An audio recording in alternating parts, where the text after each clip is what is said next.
So, what's a belief that you had early on that you had to unlearn? So, welcome to What's Your Story. Today, I'm excited to have Will Langson on the call here, and he is the managing director of Zesty.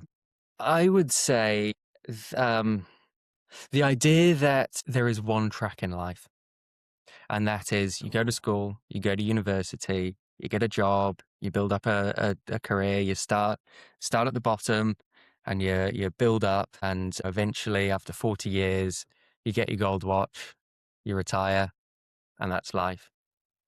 Because I think genuinely, I think that's what people are taught. I think that's just what people believe, and whilst that that certainly isn't something that I will have been taught in my family from my parents. It was quite the opposite. But I think just from society in general and school and some of the big influences that you have at a young age, your teachers and just the general people around you outside of your family, they're all telling you at a young age that, there is one track to success in life, and that's Yeah, to do well in school, to do well in university, and to then get a good, solid job, which is a great track for a lot of yeah, people.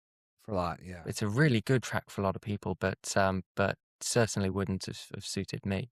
And I think that's something that I had to unlearn, especially as I wanted to. I didn't go to university. I left school. In fact, I hadn't even left school when I started this business. I started this business at 17, and I remember picking up my first client. I got a phone call while I was in my statistics class, and there was a sort of no phone policy in the school, but my phone rang, and normally what would happen is the teacher would take it off you, and you'd have to pick it up at the end of the week. But the teacher knew that I'd started this business, and she said, "Is it a work call? Is it a business call?" And I said, "Yeah." So she just said, "Yeah, just step up the class and take it," and that was my first that's client. awesome. That's awesome. So, even the teachers knew to not kibosh that and let you to do work, even while you were in grade school.